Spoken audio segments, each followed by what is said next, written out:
Hello, hello. All of you joining me on Zoom. Let me get back to my slide.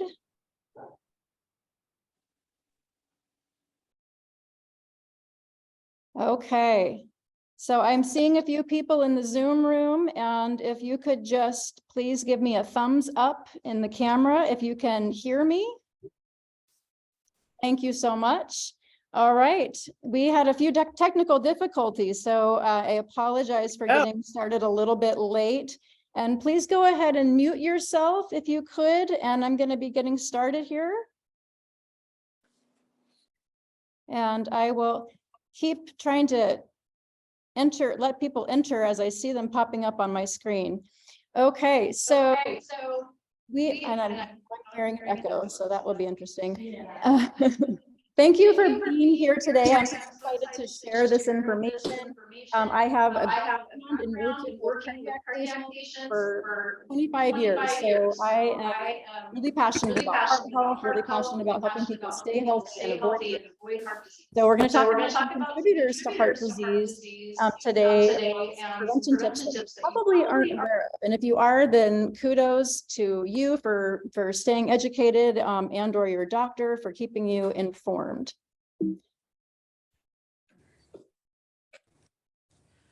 All right, so my feeling is it's time that everybody understand the true root cause for cardiovascular disease so that we can all live long, live well, love much, and die fast. I want people to have a very short death period and a very long life period, full of vitality. And please go ahead and mute yourself if you aren't already muted in the Zoom room.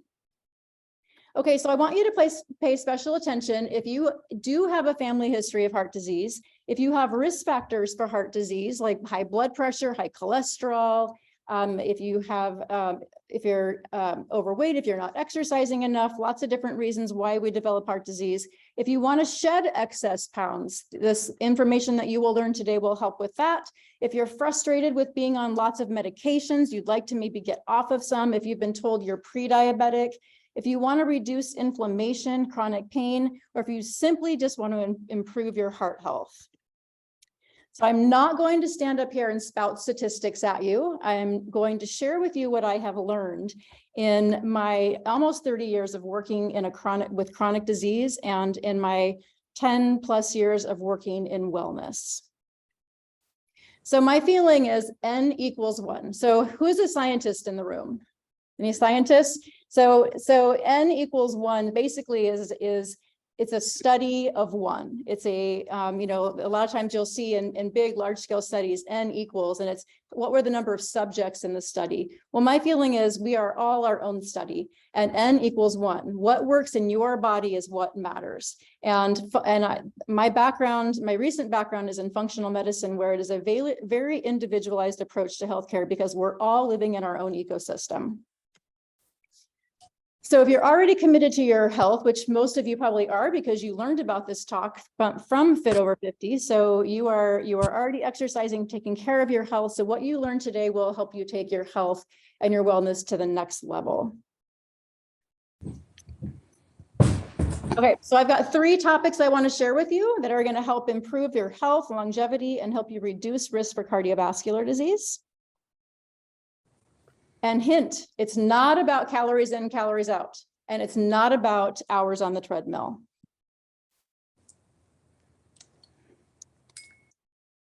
All right, so I am Angie Gallagher. I'm a certified functional medicine wellness practitioner, and I got certified through the Institute of Functional Medicine at the Cleveland Clinic. Prior to that, I was a clinical exercise physiologist, and I worked in cardiac rehab. I worked with cardiac and pulmonary patients. So if any of you ever went through cardiac rehab in Albany, you might have seen me. I also worked at the Corvallis site here and there. So I'm certified as a clinical exercise physiologist. I'm also a certified heart math practitioner, which I will talk about what that means in a little bit. And I also call myself a major lover of cheese. And we have learned that cheese is not bad for your heart. So hallelujah to that. All right. So in my time in cardiac rehab, I had over 25 years of working in cardiac rehab. I saw so many people just surviving, but not necessarily thriving. And I got to become a little worried about that. So I'm going to tell you some stories about some of the people that I worked with and why I pivoted in my career to go into functional medicine. So I'm just going to give you a few examples of some people that I saw. So they're all made up names. So we're going to call this first one Linda. She was a thin, very active, athletic woman, probably at the time in her early 60s. She had no cardiovascular risk factors. Her blood pressure was fine. Her cholesterol was fine. She was thin. She was athletic. She didn't smoke, no diabetes. The one risk factor she had was stress, and she was in cardiac rehab. I mean, so just stress alone. I just really want to impart on you that stress alone. So for yourselves, for your family members, really understand that. And we did not have what she needed. She didn't need to come to cardiac rehab to learn how to exercise. She was already a triathlete. So we really didn't give her what she needed. She needed to learn how to manage stress. She needed to learn how to balance her nervous system. We'll call this next guy Phil. Same situation, thin, runner. I think he was a triathlete. Otherwise, very healthy man. He came into cardiac rehab after having a heart attack and a stent. And we kind of did our typical approach, which was making sure he was taking all his medicines, putting him on, on the exercise equipment, telling him the old American Heart Association guidelines. And he went on to then have to have bypass surgery. So did we really do him any favors? Then there was Fred and Joe, both young-ish, like 50s, early 60s, which I consider young. And they were otherwise healthy, both thin, both active, both had really active jobs. Their cholesterol was low, their blood pressure was low, they weren't diabetic, but yet they were coming back to cardiac rehab again and again, another heart attack, another stent. I was concerned. This didn't make sense to me. Why, if someone had no risk factors, were they continuing to have heart disease? And then we have Bob. So Bob was on his third time in cardiac rehab. He, again, active, he didn't smoke. All of his risk factors were controlled, and yet he was back in cardiac rehab for the third time. So I decided, and by this time I had been so frustrated, I had gone back and gotten some education in functional medicine, which I'm going to explain in a minute. So I used some of what I learned to help Bob. Bob was depressed, he was frustrated, he was a very active man, he wanted to work in his yard, he wanted to do landscaping projects, he had hobbies he wanted to enjoy in his retirement, and yet he was on his third heart attack. By this point, he was having chest pain every day. He couldn't do hardly any exercise without having chest pain. So he's depressed, he's really down. And I decided I'm going to see if Bob will try some of these things that I'm learning in this functional medicine training. So I had him change his diet, not by the guidelines of the hospital dietitians, but by the guidelines that I was learning in functional medicine. And I had him work on his stress. We worked on heart math training. We worked on breathing retraining. We got to the point with Bob where he lost 25 pounds. He stopped having angina. In fact, he was exercising at like triple and quadruple the levels that he had previously been exercising at. No chest pain, felt 20 years younger.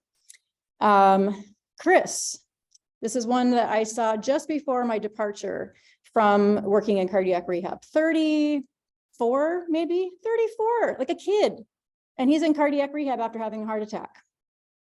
He had major gut issues, come to find out. I talked to him about what was going on with his diet. He had a lot of issues with his gut. He was thin. He didn't have high blood pressure. I don't think he even had really high cholesterol, but he was a major gamer. So he played a lot of video games. He didn't get a lot of outside light, and he had a terrible diet. So at 32 or 34, he had a heart attack. And then the last story is the story of good news, which is two of the people who I had worked with who were, in this sort of young, healthy, fit category. I got them into a functional medicine doctor, and they got off of the merry-go-round and they established true foundational health so that they no longer have any cardiovascular issues. They're feeling good. They're living life. They're not worried. So what I'm going to teach you today are some of the things that we teach in the functional medicine space. So these are just some of the basic nuggets that I really encourage when I'm working with people now as a functional medicine coach. So what all of those people had in common was that none of them were aware of these 3 topics that we're going to go over today. So if you could see my slide, if those of you who are able to see it on your phones, and some of you are, it looks like, you would see a tree, and then you would see underneath the tree in the soil. So the tree is a tree of health. And so and imagine the tree is you, okay? So this tree has got happiness, health, vitality, energy, strong immunity, a strong focus and concentration, healthy weight, purpose, passion, pleasure, strength, okay? To have all of these things as part of your tree, what do you have to have in the soil? So the tree you need appropriate sleep, appropriate detox, whole foods, good hydration, healthy relationships, healthy movement, mindfulness, forgiveness, hydration, healthy digestion. That's really important. Healthy gut, a healthy gut. And we're going to talk about that. So that is functional medicine approach. So functional medicine is everything that goes wrong in the body, there's a root cause. It's not just, well, something went wrong, so here's your medication. No, something went wrong. Let's figure out why. Let's figure out what's not balanced in the soil that's not allowing you to have this healthy, vibrant tree above soil.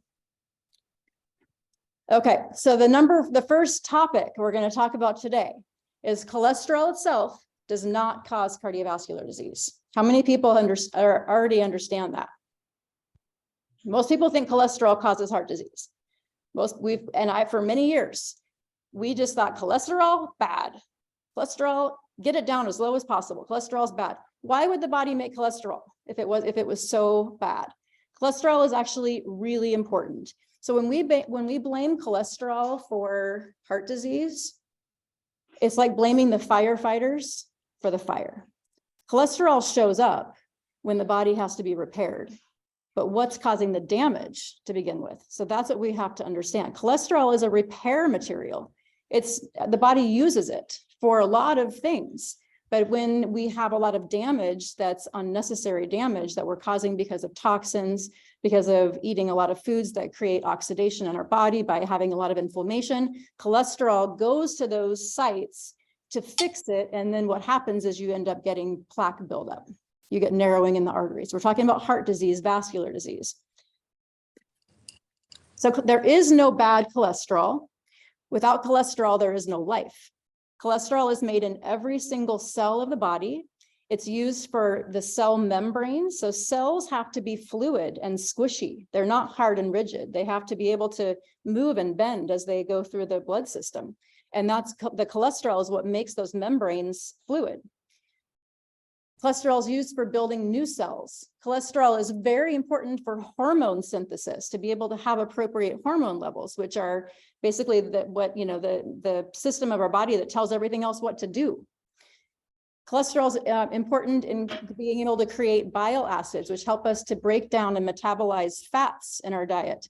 Cholesterol is involved in tissue repair, and cholesterol is involved in fighting infections. So what we need to be aware of is the cholesterol transporters. So what's carrying the cholesterol?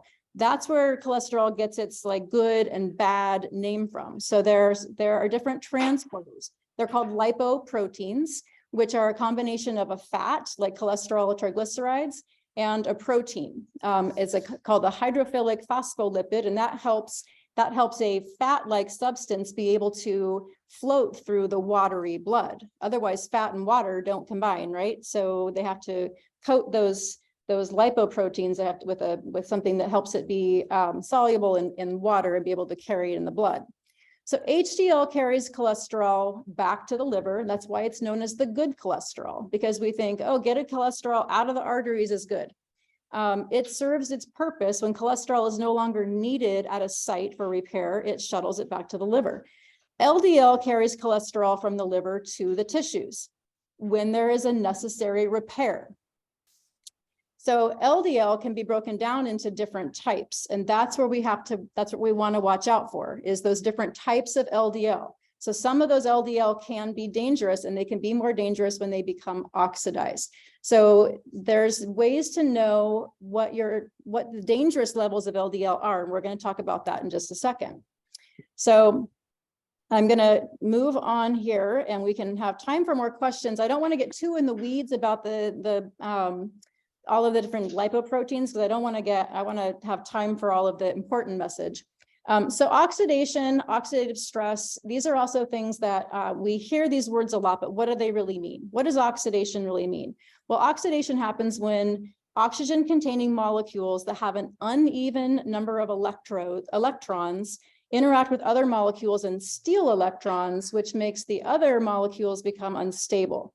This is something that actually needs to happen in certain contexts. We need to oxidize things in order to be able to create fuel for our body.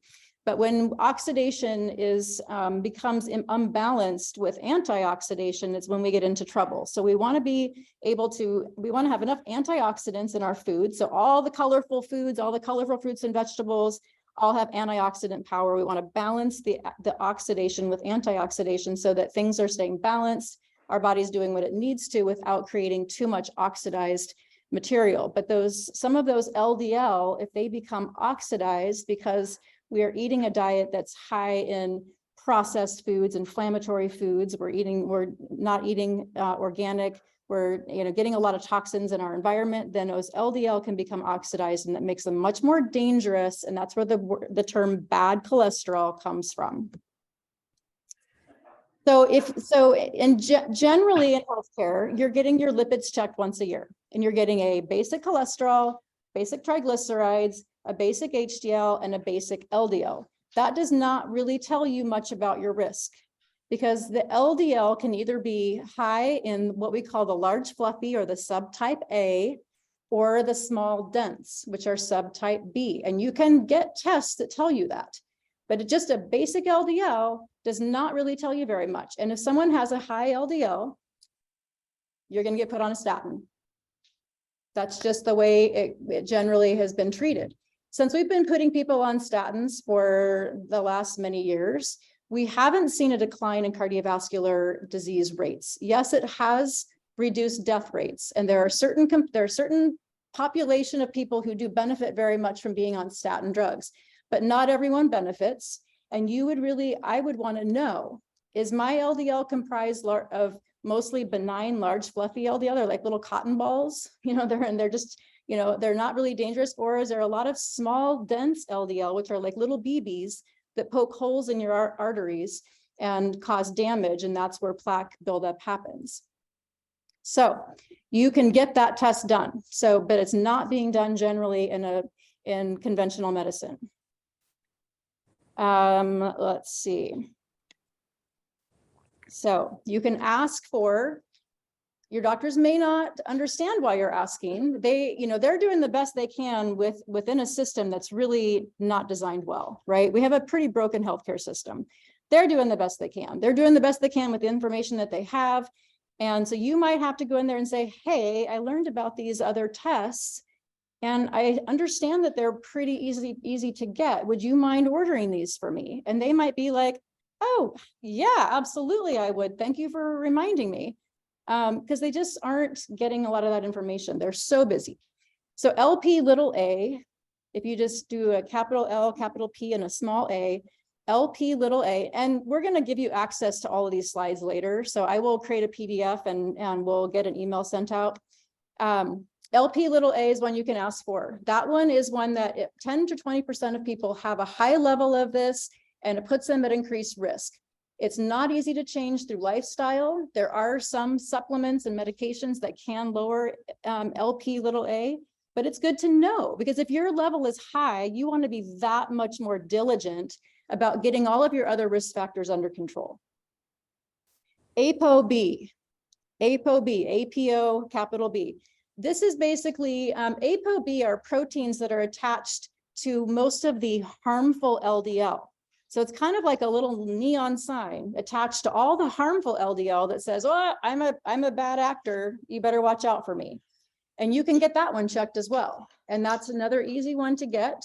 You can also test your large fluffy and your small dents and see how much of your LDL is in those different particle sizes. So there's ways to tell if your LDL is dangerous or not. Do I need to take the statin, or is my LDL largely fairly benign? You can get more information. So that's what I want to share. And you can also ask for a fibrinogen level. Fibrinogen is what makes our blood sticky. And if we have high levels of fibrinogen, we're more likely to get a clot. And a clot is one of the first thing that happens that causes us to have a heart attack. So fibrinogen would be something else that's very easy to check. Okay. If your doctors say, I don't really think it's important to check these, I don't imagine that they would, because they're just trying to help. They're doing the best they can. But if they say no, you can get that checked on your own. I have access. I have a provider account with a lab that's there's one in Kaiser and one in Eugene, and you can work through me and I can help you identify the labs you can get, and you can just go in. It's a very low cost and you can just get them yourself. Easy peasy. All right. Topic number 2. Improving metabolic health is key to reducing your risk. Metabolic health basically is how well do we handle sugar? When we eat sugar, do we have a normal response of our insulin? And that sugar is taken out of the blood and into the cells very quickly, very easily.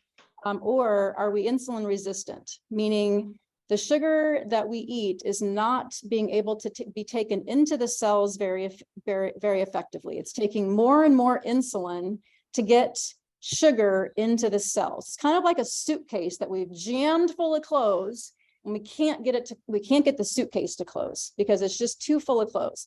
And so we just keep putting more and more weight on that suitcase, trying to get that lid down. So that's what insulin resistance is trying to get the sugar into those cells. But because we've maybe been eating too much sugar for too many years, our body is just not, the cells are becoming more resistant to the insulin. And so it's taking more and more insulin. That's insulin resistance. That is a very big risk factor for cardiovascular disease. Typically in your doctor's office, they're going to test your fasting blood sugar. And if you have no history of diabetes, you're not probably going to have an A1C. Unless you ask for it, and you should be asking for it. If you are wanting to really understand, if you truly have good metabolic health, then you would want to ask for some additional tests to know how well your body is processing sugar. So, and again, you're going to get access to all of these slides, so you don't have to be writing everything down furiously, but if you want to, feel free. The first one is called the GlycoMark. And this one tests for how often we have spikes in our insulin. So if our insulin is constantly spiking, that's not good. That's a very direct risk factor for endothelial damage, for damage to the lining of your arteries. A C-peptide evaluates for long-term levels of insulin, kind of like a A1C evaluates for a 3-month average of your blood sugar. Uric acid, very closely linked to non-alcoholic fatty liver, which is also a very big risk factor. And it's linked to cardiovascular disease, and it's caused by excess fructose consumption. You can see high fructose corn syrup in so many of our processed foods. And then there's a HOMA score, which takes into consideration your fasting blood sugar and your fasting insulin level, which again tells us a lot about your metabolic health, and then just getting a straight fasting insulin level. So each of these things are very easy to get done. And then the number 3 topic is inflammation. And then we're going to go into all the things that you can be doing to improve all of these areas. Inflammation is a killer. Inflammation plays a key role in all stages of disease formation. I gotta move my slides around here. In the formation of vascular lesions that are maintained and exacerbated by cardiovascular risk factors. The consequence is endothelial dysfunction, which is damage of the lining of our arteries that sets in, and we can define it as an integrated marker of the damage to arterial walls by the classic risk factors. So inflammation is a part of the whole process that happens when we see the plaque starting to build up on our arteries. It's part of the initial stage of that.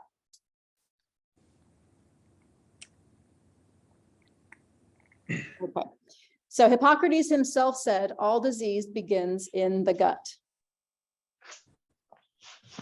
So you can't see my slide right now, and I wish that you could, because this slide shows what a healthy gut wall looks like and a leaky gut. Show of hands, how many people have heard the term leaky gut? Fantastic. That's a pretty good number of you. Okay. So leaky gut is a kind of it's an interesting term that they use for this, because I think of leaky gut as something totally different than what it actually is. But leaky gut is where the cells of your gut wall, which the gut wall is a single cell layer thick. That's very, very tiny. The cells of your gut wall become, the junctions become widened. So we want a nice tight junction between each of the cells of our gut wall, so that only the things that are supposed to get through and get absorbed into the body get through.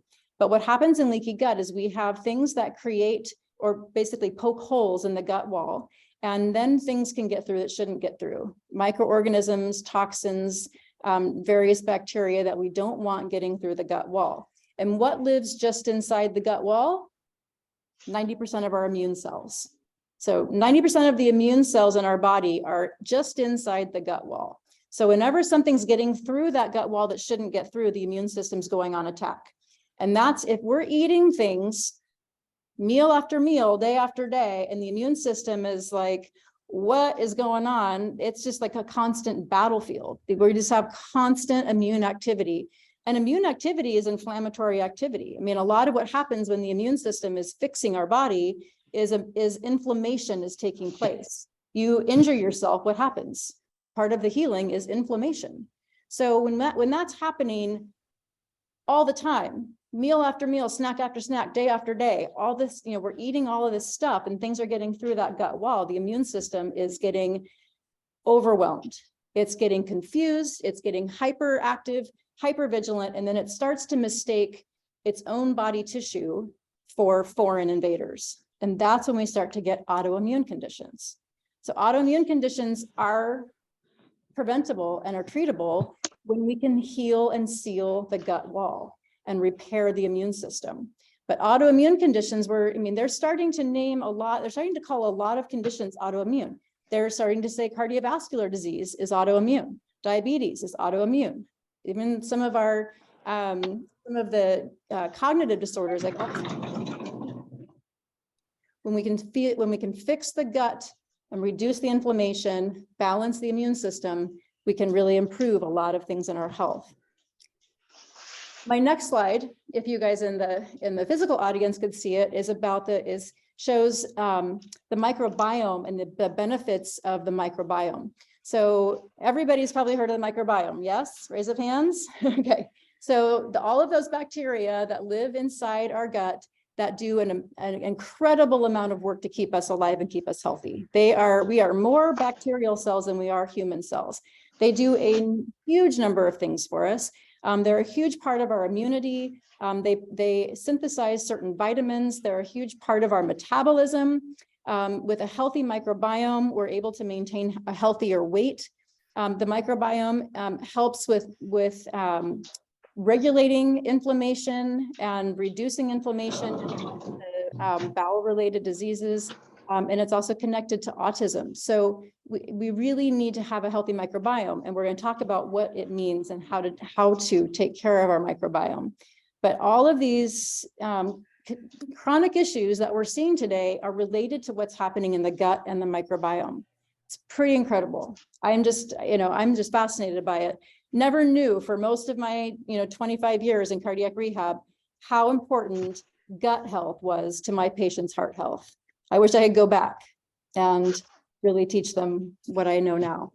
The inflammation testing, rarely is this done as a general lab test, very rarely. You have to be asking. So there are four kind of main ones that I generally like to get. Homocysteine, it tells whether we're predisposed, our vessels are predisposed to inflammation. An HSCRP, which is a sort of a general marker for systemic inflammation in your body.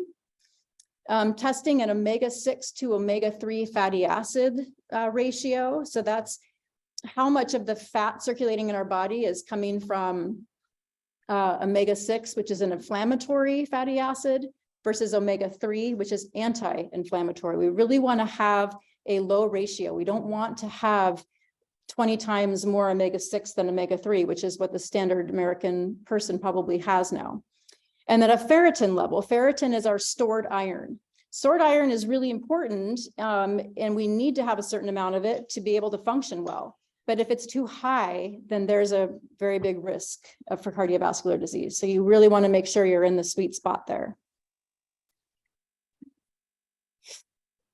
Okay, so on to what can we do to optimize in all of these different areas. So we're going to talk first about nutrition. And I'm going to kind of move a little fast so we get through everything, but there's going to be time for questions afterward. So I'm going to first talk about what I want you to eat more of. And you guys are probably already doing this. You're already exercising. You come to Fitness Over 50. You're aware. You're taking care of yourself. So some of this is probably not going to be new to you. Where you get your meat is important. Industrialized feedlot meat is not good for you. I would rather be a vegetarian than eat meat that comes from a feedlot. So ideally, you're getting locally sustainably grass-fed, grass-finished meats, cage-free, free-range, ideal, pasture-raised, wild-caught seafood. Organic, a lot of people think that organic, schmormanic, it doesn't matter. But I think that the more we can limit pesticides and toxins, the better. Sure, you might get something from an organic farm that is near a non-organic farm and there's some crossover or whatever, the best we can do. And yes, it's more expensive. So do what you can with your food budget. The Environmental Working Group always comes out with their Clean 15 and Dirty Dozen report. And I think they just recently came out with their 2023 report. And they basically, they are looking at what crops are most heavily sprayed. And so their Dirty Dozen are the crops that are most heavily sprayed with pesticides and herbicides. And you really want to use your grocery dollar to buy organic with those Dirty Dozen. The Clean 15 are the crops that are not sprayed quite as heavily. So if your budget only goes so far, then the Clean 15 produce you can get inorganic. So Environmental Working Group, and you can get an app. You can get their little Clean 15 Dirty Dozen app and have it on your phone. So I always go to the store with my app ready to go and look at the list, make sure I'm buying off the appropriate lists. 12 to 15 different plant-based foods per day is what is recommended for a healthy microbiome. That doesn't mean a whole serving of each of those. So even just a couple of baby carrots, even the garlic you use when you're sauteing up, whatever you're going to have, like those count as a plant food. But 12 to 15 per day, that might seem like a lot, but if you consider all of your herbs, your aromatics, all of those count. And if you're, chopping up one vegetable, why not chop up 3? So trying to get more variety in your diet with plant-based foods. In my program that I run, the people who seem to be the most successful are the ones that are getting the widest variety and the most plant-based foods in their day. Pre and probiotics. So getting foods like onion, garlic, artichokes, bamboo shoots, psyllium, all of those things are great prebiotics to feed your bacteria that are in your gut. And then fermented foods. So, eating some unsweetened yogurt or kefir, taking probiotics, fresh sauerkraut and kimchi. I love making my own sauerkraut. I put it on everything. It's delicious. So getting a lot of those fermented foods. We just aren't eating those like our ancestors used to, and they have so much benefit. Eat less industrialized seed oils. So you'll hear people talk about PUFAs. Those are polyunsaturated fatty acids, but PUFAs have both good and bad. So we can't demonize PUFAs as a whole. So I always say industrialized seed oils. There are 6 you want to be aware of. And this is a hard transition. I'm going to tell you right now, when I made the transition, it was very frustrating. I started reading labels and I couldn't believe the number of quote unquote healthy brands were making their foods with these bad oils. And I'm really good at it now. And my house is pretty much free of these, but they're in 90% of all of your processed foods, dressings, dips, crackers, chips, everything. So you ready? There's 3 S's and 3 C's. Sunflower, safflower, soybean, corn, cottonseed, and canola. You will be shocked when you start reading labels. They are in everything because they are cheap. They oxidize very easily. They go rancid much more easily, and they do the same thing in your body. You really want to try and stay away from those. So it means you're going to eat a lot less processed foods, I can tell you that, because they're in so many things. Yeah, they oxidize easily, and those oils are pro-inflammatory. Processed meats. Trying to stay away from the processed, bolognas and sandwich meats, trying to get most of your meats as much as possible fresh or frozen. Refined grain products. So staying away from the cereals, the crackers, the chips. I mean, yeah, I have my favorite crackers. They're rice crackers. They're Mary's Gone crackers. They're way too expensive, so I don't buy them very often, but there's no added oil. They're just rice and seeds. I make my own crackers a lot. You can get chips from the Siete brand, and they're made from cassava flour and coconut flour, so there's no grains in them. They're delicious, but they're also kind of expensive. But trying to get away from refined grain products, using whole grains whenever possible. And this is not going to be a popular recommendation probably for a lot of you, but there is a lot of evidence that gluten is inflammatory. It pokes holes in the gut wall. Now, that doesn't mean that every single person is going to respond bad to gluten. Some people seem to be able to eat it and they're just fine. Whether or not that's going to, bite them in the butt later, who knows? And there are people who can go to Europe and eat pastries all day and have no issues, but they come back here and have a slice of bread and they've got immediate gut problems. So I've given up gluten and I feel way, way better. I have a way better gut. If I eat it, it definitely tends to mess me up. Anecdotally, and again, back to my N=1, I have seen almost everybody that I have ever worked with that has given up gluten have improvements in their health. So take it for what it is. It's not a popular recommendation for a lot of people who really love their bread. But once you get used to it, it really is, it gets easier and easier, except for when your son makes really good toast in the morning and you smell it. Okay, reading labels. So if you could see my slide, you would see a couple of labels that I found when I was staying with a friend, and they are not really aware of any of this. So when I looked through their cupboards, I was house sitting and they're like, help yourself to anything in the fridge or the cupboard. And so I started going through their stuff and it was just full of all of these awful, terrible foods. So I took pictures to use as for my visual aids. So Skippy peanut butter. First ingredient is roasted peanuts. Second ingredient is hydrogenated vegetable oil. Cottonseed or cottonseed, soybean, and canola. So, and hydrogenated, which makes it even worse. It's a toxic substance. I wouldn't feed it to my dog. Just saying. Brummel and Brown, made with real yogurt because it's healthy, right? Second, let's see, Brummel and Brown. Let me go back. I got to uncover the label here. So ingredients in Brummel and Brown. First ingredient, purified water. Second ingredient, soybean oil. And then after that is cultured non-fat milk and then palm kernel oil. Not healthy. So it's really important that we're savvy and aware of these things. Okay, so on to exercise. I've got exercise and 2 more topics, so I'm going to kind of try to race through this. I like to call exercise joyful movement because if we don't like it, it's not likely to be something that sticks. And you guys are all part of Fitness Over 50, so clearly you found something that works for you, and kudos, that is amazing. First, I'm going to say you cannot exercise yourself out of a bad diet or poor sleep. I used to think as an exercise physiologist that exercise was a panacea. It would cure everything because exercise was just that great. And I have learned in functional medicine training that is not the case.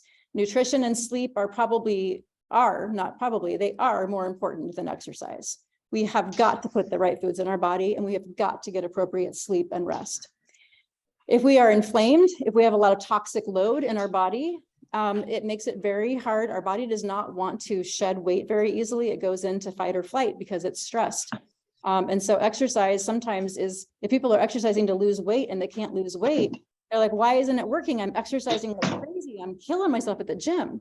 But the body is so stressed and it's trying to keep those toxins safe and away from the body by storing them in the fat tissue. So it's not going to release the fat tissue. So I've seen people like just killing themselves at the gym, hours doing heavy work, and their body is just not releasing that fat because the toxic load is not allowing the body to release the fat.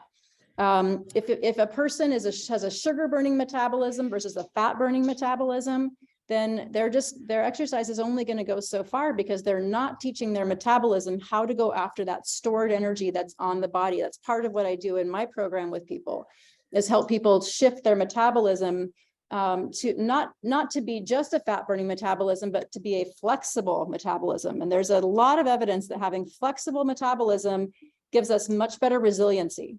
And especially with this day and age and what's going on with viruses, we really want to be resilient. We want to have a flexible metabolism. So intense exercise, if we're not sleeping well, if we're restricting calories too much, if we have a toxic load in our body, intense exercise may actually be counterproductive. So we really want to make sure that we're not adding stress to the body by exercising too much when there's other things going on that we need to address. Okay, so that said, what is the best exercise to do? My first answer is always the exercise you will do. If it's something like, I could tell you the best workout that's just got, it's just like completely dialed in with cardio and strength and flexibility. But if you're not going to do it, there's no point. So what are you going to do? What do you like to do? What makes you want to move your body? I will say I have a few biases because I've learned a lot about the benefits of natural light. So getting outside is important. Whether you get outside to do your exercise and do your walking, or you work out in the gym, but get outside later, it's all fine as long as you're getting outside. Get outside every day for natural light. We need natural light in our eyeballs. We need natural light on our skin. It actually has an effect on our neurotransmitters, like our dopamine, our serotonin. It also affects our hormones, like our melatonin. So there's a lot of evidence that when we get outside during the day, if we get outside early, especially like when the sun is starting to come up, and then we get outside again, sort of midday, that's going to benefit our sleep because our melatonin actually is affected by the light we get during the day. So getting outside is important. Again, whether or not you do your exercise outside or do it in a gym, I don't care, just get outside. Exercise should feel good. It should bring you joy. You want to do something that's got an aerobic cardio component, and then ideally you're also getting some sort of strength exercise and flexibility. So walking is obviously a great one, hiking, jogging for some. Any other cardio that you do, any cardio equipment that gets your heart rate up and keeps it up is great. Swimming is great. It's not going to give you the weight bearing, which we need for good bone health, but it's a great cardio exercise and great for muscle building. Yoga is excellent for strength and flexibility. I encourage everybody to do yoga for good flexibility and balance. I really think it's important. I think it's one of the best things we can do for just healthy aging. Cross training and HIIT training can both also be very, very helpful.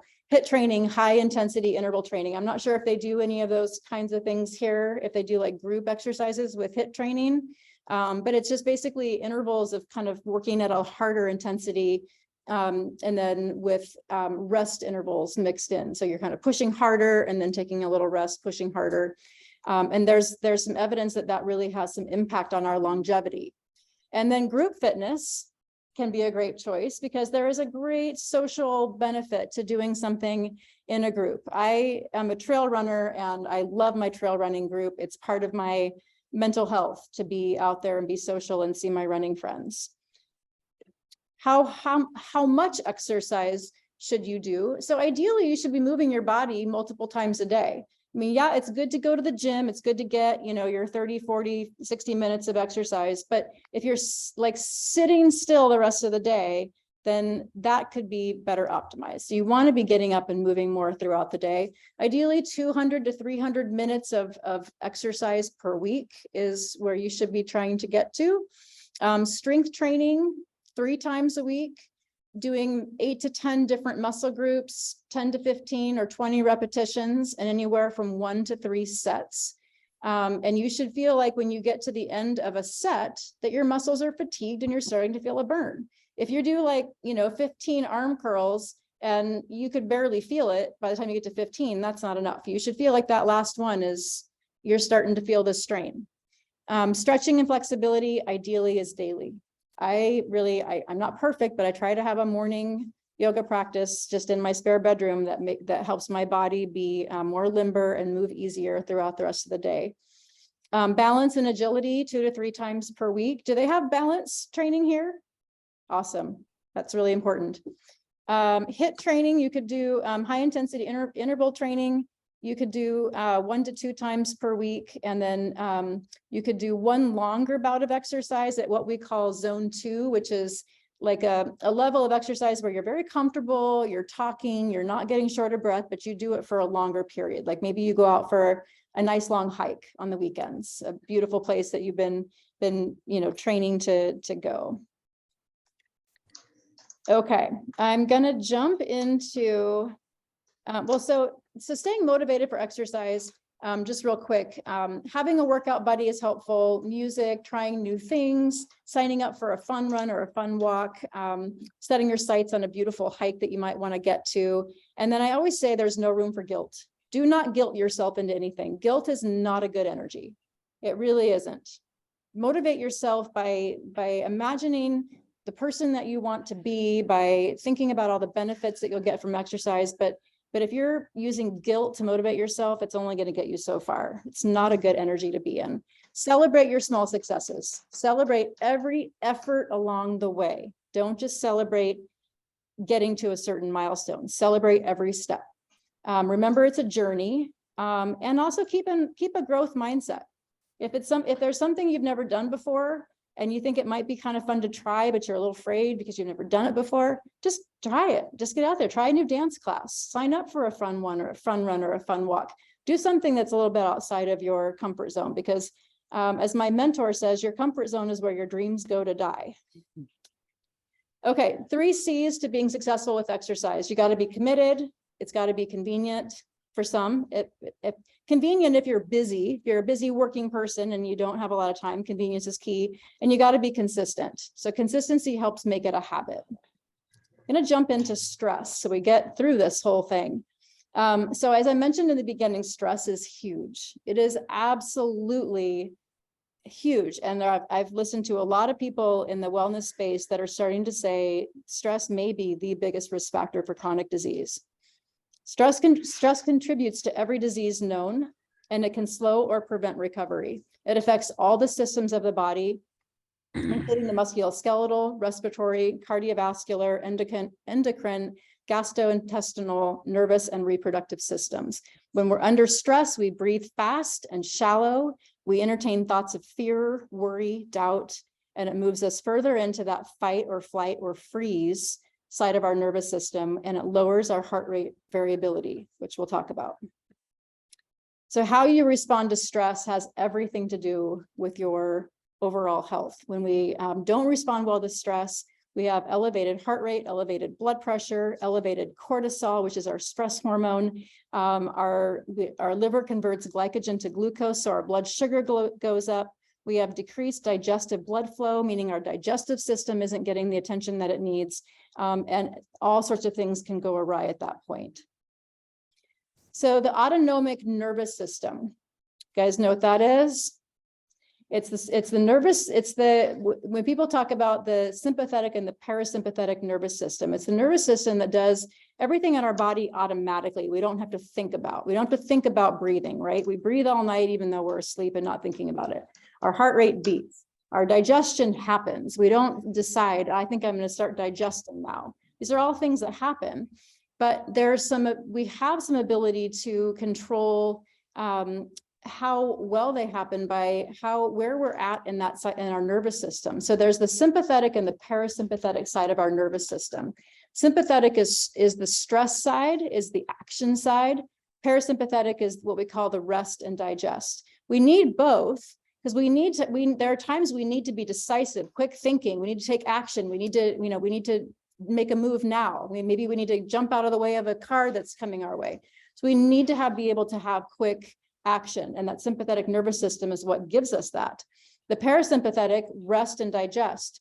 We need to be able to be in a state of calm, a state of peace, where we can digest our food, where we can be just simply at peace and comfortable. If we're in fight or flight, if we're in sympathetic chronically, our digestive system is going to be a mess, because it needs to be in the rest and digest for optimum digestion. You could eat the healthiest plate of food in the world, but if you're eating it stressed, you might have all kinds of reactions. Your digestion might not work well, and you might develop food intolerances. So we need to be able to be in that sympathetic side of our nervous system. That's where our stress hormones will be lower. Our DHEA is higher, which is a hormone that's closely tied to health and longevity.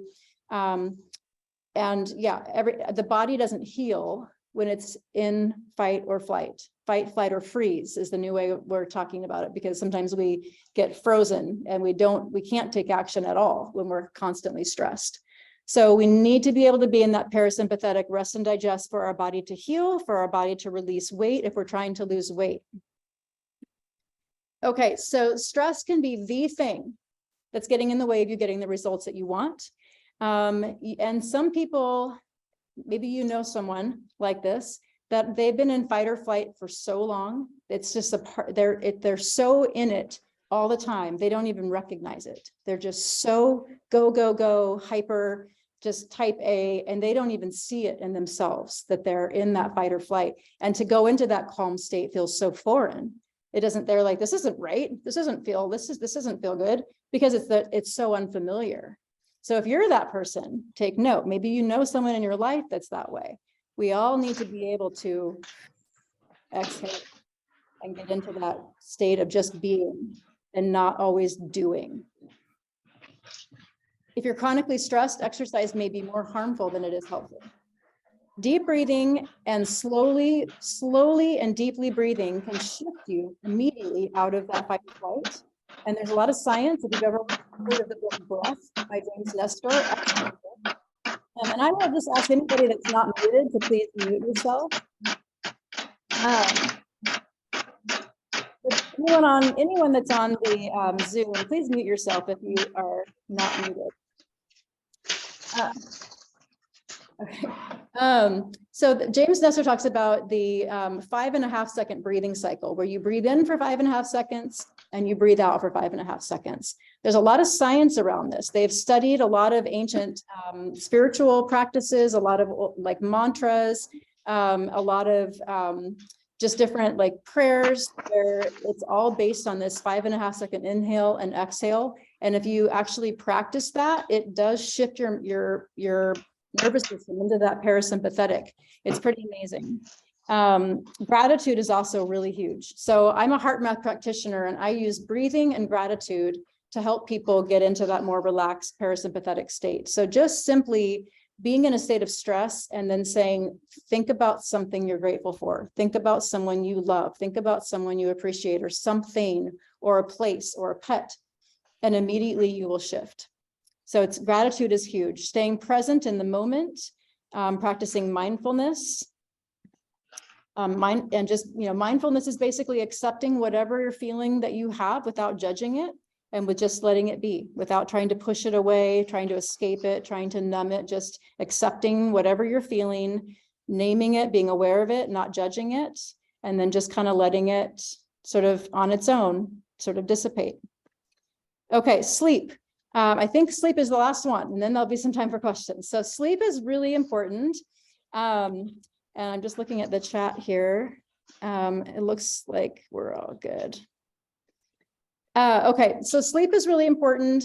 I, again, for many years did not recognize the importance of sleep. I would stay up till 1 or 2 in the morning because I liked being awake, doing my thing. And I realize now that that was really not healthy for me. When we get poor sleep, it increases our levels of stress and depression, increases the stress hormone cortisol. We have more brain fog, poor concentration and memory, our immune system really suffers when we don't get enough sleep. Blood pressure will be higher, guaranteed, if you're not getting enough sleep. Blood sugar will always be higher when we're not getting enough sleep. We have increased cardiovascular risk. Compromised detox. Our body does most of its detox work when we're sleeping. And that's what we really want to protect those sleep hours so the body can do the detox work that it needs. We have a reduced longevity, and our relationships oftentimes will suffer.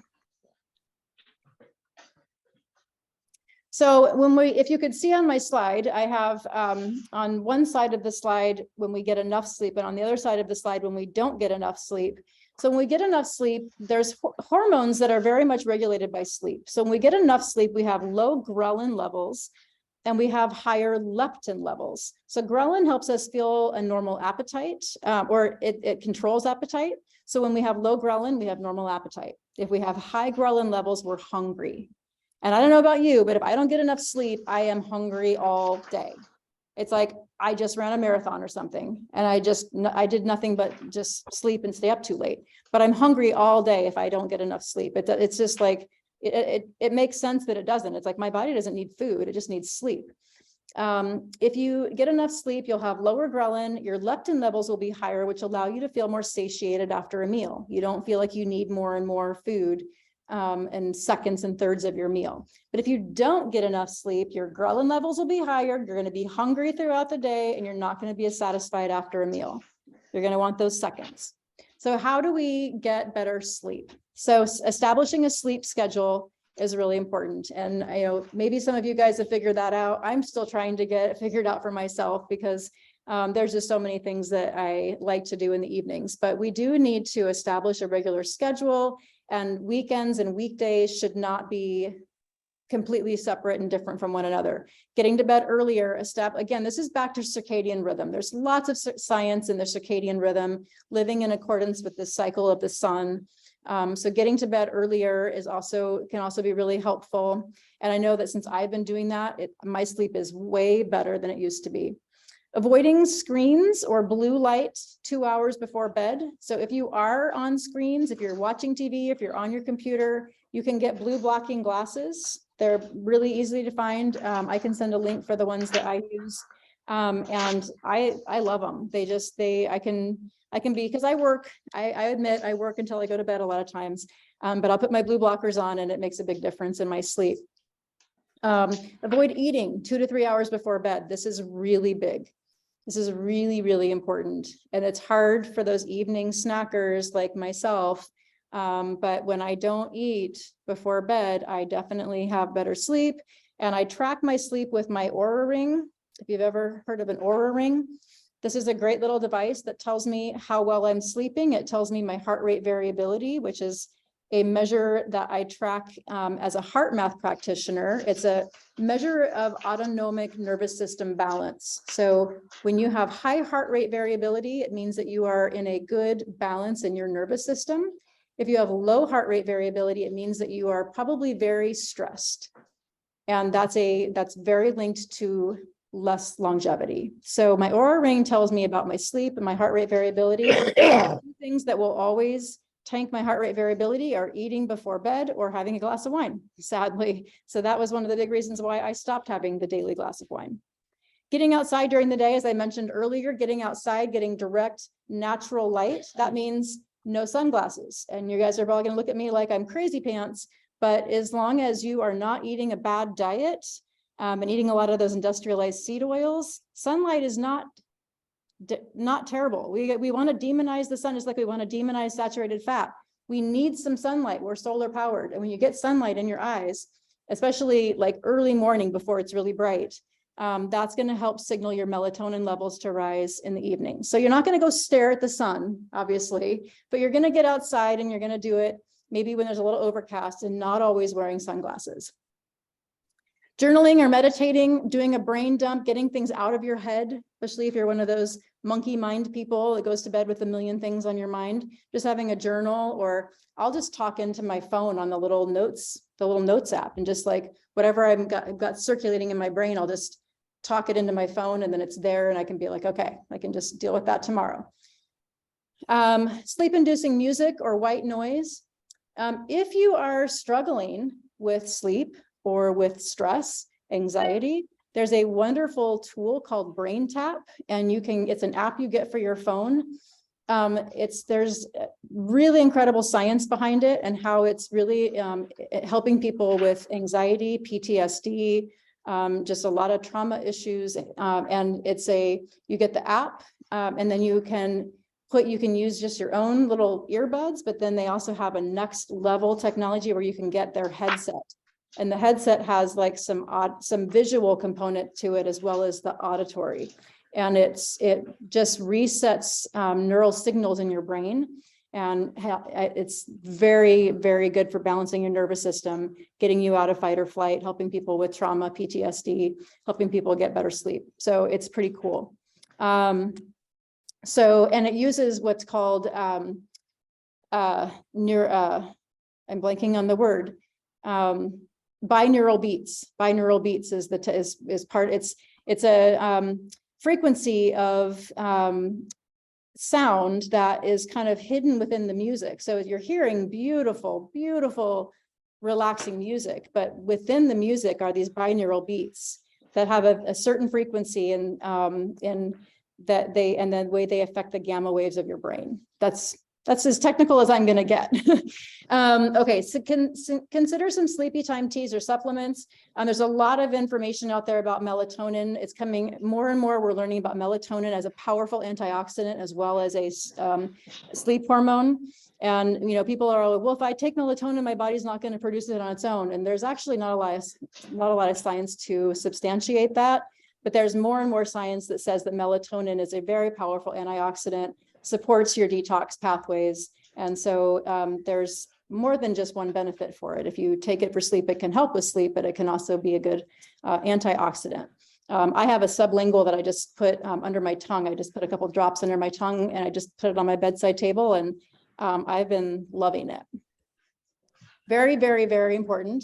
Your room is very dark and very cool. So low 60s for temperature. Ideally, there's no digital lights or lights of any kind in your room. Those are also really important environmentally. Okay. So that's sort of the end of my information. So I have a program. It's called Transform Your Health, Turn Back Time. And I work with people in all demographics. I've got 30s through 70s. People in my program for various reasons. A lot of people are doing it because they want to lose weight, and people lose weight very effectively in my program, but it's also just a basic health program. And because I have a long history of working with cardiac patients, I'm comfortable working with people with a cardiac history. So it's a 3-month program. There's a lot of education. There's one-on-one coaching. There's group coaching. We have a good time. There's a lot of support. There's a lot of education on planning and preparing meals. We dive in deeper to these topics that we talked about today. We talk about digestion and gut health and sleep and stress and all of those things. Yeah, there's the group component, the one-on-one component. So I always tell people, people say, can you really turn back time on your health? Absolutely, you can. So we all have a chronological age. We all have a biological age, and we can reverse our biological age. We can go back in time biologically by doing the right things for our health. So if you have questions, again, those of you in the room that don't have the slides, you will get those sent in a handout. I'll email something, you'll get a handout. And the contact information for me will be on the handout. There'll be an email address. And then my website is heartwellnesscoaching.com. So if you wanted to go there sooner, you could just go to heartwellnesscoaching.com. And there's multiple buttons in there on the website to set up a discovery call if you wanted more information or wanted to talk to me. So with that, I will open for questions, and I'll check the chat here. Someone says, how often should we have tests? You mentioned avoid processed grains, rolled oats, processed grains, whole grain cereals like 10 grain. The sleep app. Okay, yes, BrainTap is the name of the sleep, and it's not just for sleep, it's for balancing the nervous system. The labs, I think, so if your labs are good, if you have lab work done and everything is good and there's like no worries, Having that done annually is probably fine. But if there are any red flags, if you have your labs done and there's something concerning, of course you need to see your doctor. Your doctor needs to see all of your results and talk to your doctor, and they will probably have guidelines. But I would say I would want to do it every 6 months if there was something that I wanted to keep an eye on. Rolled oats are not a processed grain per se, but oats have a very high glycemic index. So I had people come to cardiac rehab who would have oatmeal for breakfast with no sugar on it. Maybe they'd have oatmeal with maybe like a half a banana or something.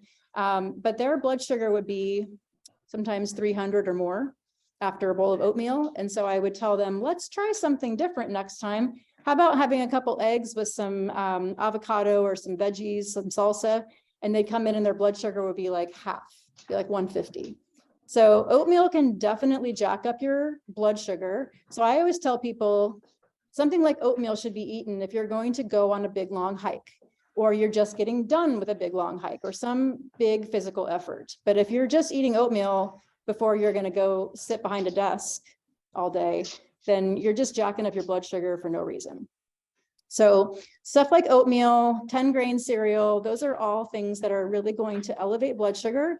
So I don't encourage those as a regular thing to eat unless, again, you're going to go immediately do a pretty good level of exercise to burn it. So let me know if that doesn't answer your question in the chat. And any questions from anyone in the group? Yes. Where do we get this handout? How do we get the information you said, which is available to us for slides and whatever? Micah. All right, so you'll email it to me. Okay, I don't know you, I don't have your email, so I'll have to get it to Nate. Give you my email, that's how we do this, right? Pardon? Okay, Yeah, None of us really signed up, thank you. so no, you don't have to sign up, but I know, But I don't have a connection with this. yeah, no, I don't see any familiar faces in here, so I will get the information to Nate. And then what he'll probably have to do is send it out to the whole, Oh, okay. or you can go to him specifically and say, I would like to have the handouts from Angie's talk today. Thank you. Yeah, or you can write down my email address, which is Angie at Heart, Can you spell it, please? ANGIE at Heart, HEART, Wellness, WELLNESS, coaching, coaching, COACHING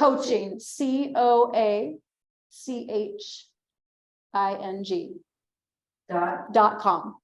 Thank you. Angie at heartwellnesscoaching.com. Okay. Yeah, so you can email me there as well. And once I get the handout made, I'll be able to send that.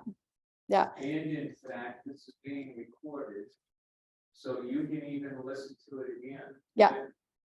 The slides will be on there, so you can have a hard copy or how you want to do it, watch it again. Okay, lots of learning.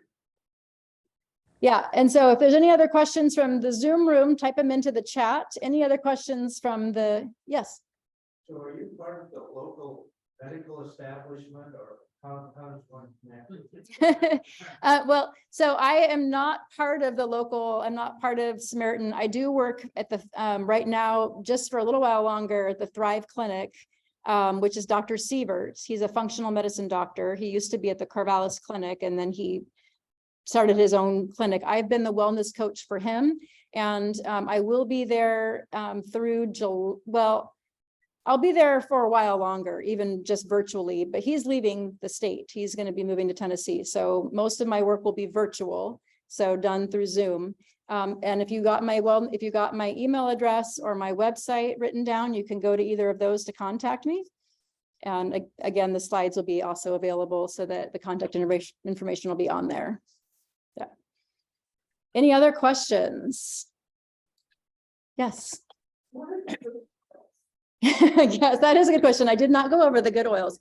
So good oils are going to be your olive oil, avocado oil, coconut oil, even ideally grass-fed organic butter, ghee, if you've ever heard of ghee, it's a clarified butter, and it's basically butter with all of the dairy solids removed. So it's just the butter fat, no dairy whatsoever. It's common in India, but you can see it a lot now, and it's shelf-shavable, so you see it on the shelves.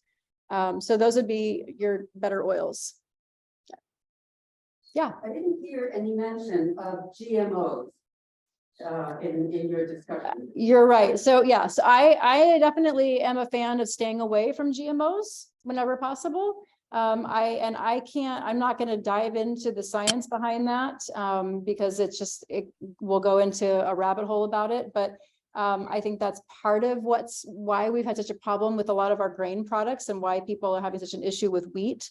I think when we were first growing wheat crops, when it was something that we hadn't taken all the chemical treatments to it, people seemed to be fine with it. But as we've gotten more and more into the GMOs and doing all these things to hybridize it and make it so that it's got higher gluten content, it's just become more and more damaging for the human gut.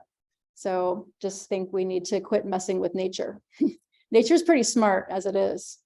Yeah, other questions? Okay. Well, thank you so much for being here. I hope that there are some helpful nuggets that you can apply to your health. And if you need anything, if you have any questions, you know how to reach me. Thank you. Thank you. And I'm still here for the people in the Zoom room. Oh, thank you for letting me know of the typo on that. The first few good oils. So the good oils are avocado, olive oil, coconut oil, butter, and ghee. Ghee is Ghee.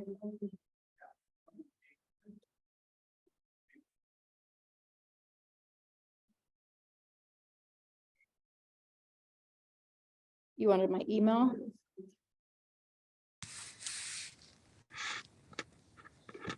Angie@heartwellnesscoaching.com. And there's my phone number if you need to get a hold of me.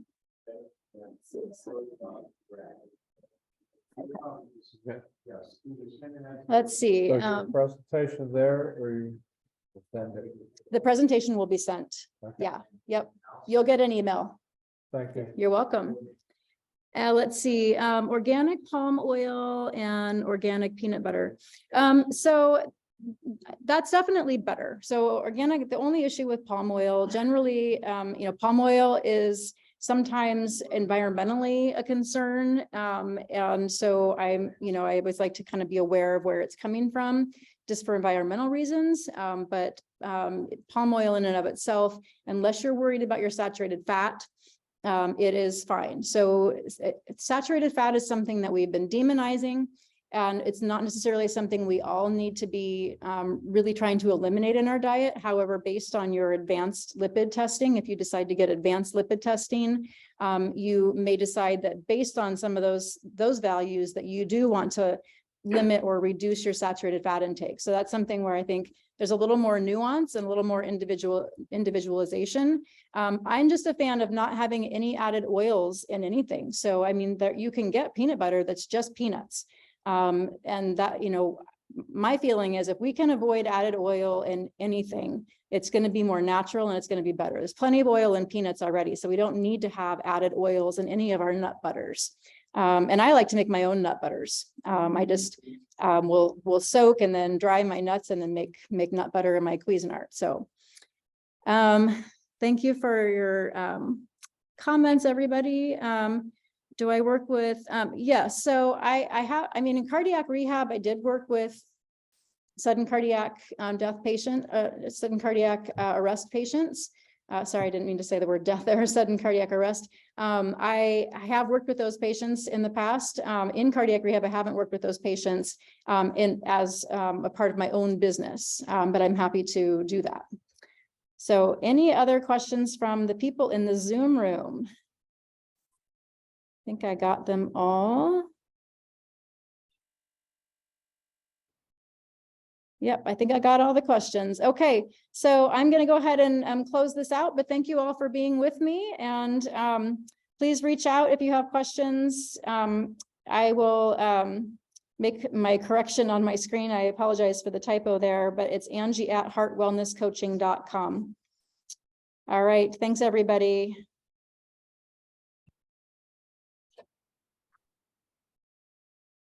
Have a great day, everyone.